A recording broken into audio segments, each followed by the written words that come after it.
year, Kev and I bought a VW transporter. We converted it into a camper van and have managed to travel to various places around the UK. This year we've gone big and we've bought a bus. Come and follow our journey as we convert this bus into a miniature home. Because Kev can't take many things seriously, it's been impossible to get a video of ourselves. We're pretty terrible at being on camera, but I thought we'd at least try and introduce us. Come on then, introduce ourselves.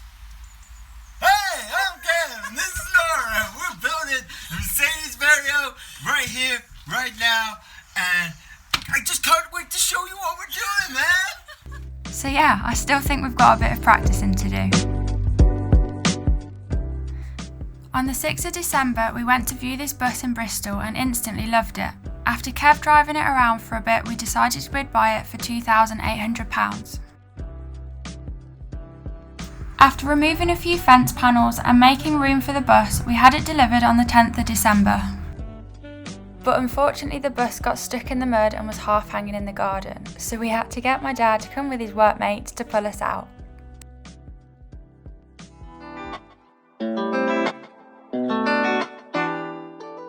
We got to work straight away by removing all of the seats. Each seat was locked into the tracking, so with a bit of force and at the right angle they came out. It was a struggle at first, but once we got the hang of it, the rest came flying out.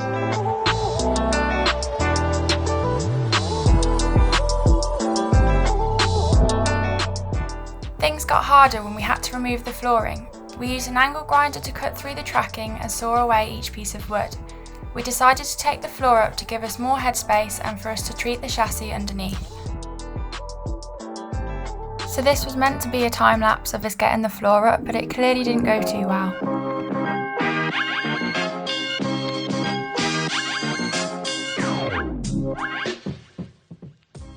After us struggling for a while, we got my brother to come and help us remove the second layer of floor, but it still wouldn't move.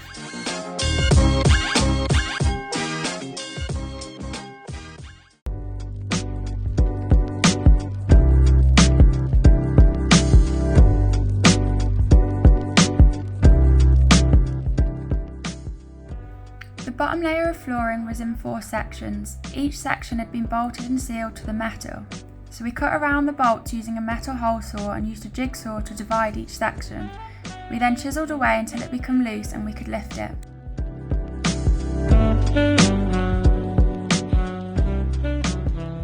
This was definitely not an easy job, but once the first section was out, it made it easier to free the others.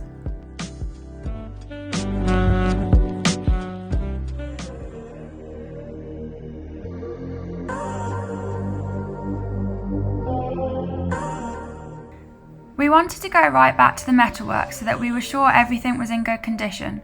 Once I'd degreased the chassis, Kev jet washed it down.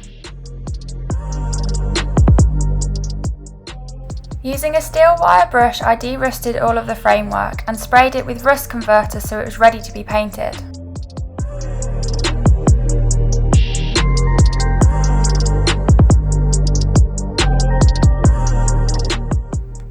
I gave it 2 coats of metal paint, which will help to protect the metal and prevent any rust. Our next job is to get the wheel arches welded and painted. So if you want to follow our bus build, follow us on the Adventure Journal.